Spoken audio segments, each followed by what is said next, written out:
पाकिस्तान के साथ life of control यानी एलओसी, चीन के साथ लाइन ऑफ एक्चुअल कंट्रोल यानी एलएसी, बांग्लादेश के साथ अंतरराष्ट्रीय बॉर्डर यानी हिंदुस्तान की सेना एक या दो मोर्चे पर नहीं बल्कि तीन तीन मोर्चे पर चुनौतियों का सामना कर रही है।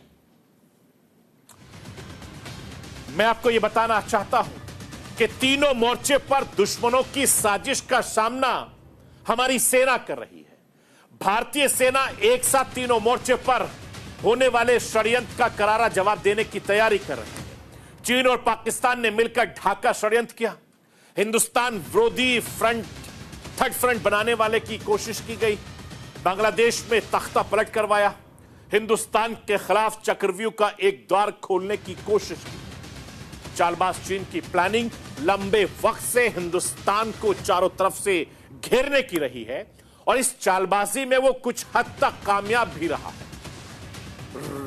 रणनीतिक तौर से दबाव बनाने के लिए अब तक चीन ने पाकिस्तान से लेकर नेपाल, भूटान, श्रीलंका के रास्ते हिंदुस्तान की घेराबंदी कर दी, क्योंकि इन देशों को किसी ना किसी प्रोजेक्ट का लालच देकर या कर्ज देकर चीन से उनकी जमीन पर अपनी मौजूदगी तय कर रही है।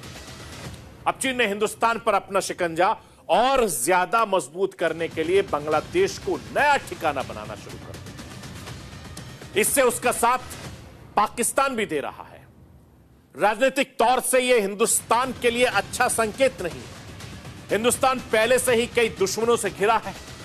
अब बांग्लादेश में तख्ता पलट के बाद हिंदुस्तान की चिंता और ज्यादा बढ़ गई है। एक और सीमा पार हिंदुस्तान के लिए खतरे का मोर्चा तैयार हो गया है। कैसे, वो भी मैं राष्ट्र की आवाज के जरिए आपको समझाने की कोशिश करूंगा। चीन हिंदुस्तान का कट्टर दुश्मन है, ये सब जानते हैं। चीन की विस्तारवादी नीतियां हमेशा से हिंदुस्तान के लिए खतरनाक रही है। पाकिस्तान से हिंदुस्तान की दुश्मनी खुलकर है।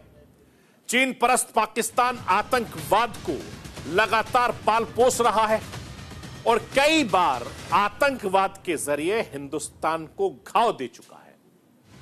श्रीलंका में विक्रम सिंघे सरकार चीन समर्थक है। चीन की जासूसी सिर्फ हिंदुस्तान के समुद्र की मैपिंग करते हैं। नेपाल में केपी ओली सरकार भी चीन परस्त है। उसने चीन के साथ कई हिंदुस्तान विरोधी करार किए हैं।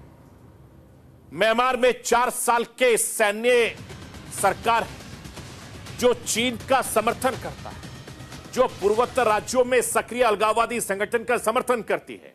अब बांग्लादेश में भी हिंदुस्तान से दोस्ताना रिश्ते की नीति रखने वाली शेख हसीना की सरकार सत्ता से दूर हो गई और कट्टरपंथियों ने कब्जा कर लिया है। मैं आपको यह भी बताना चाहता हूं, एक और पड़ोसी मुल्क अशांत हो गया, एक और सीमा पर हिंदुस्तान के लिए खतरे का मोर्चा तैयार हो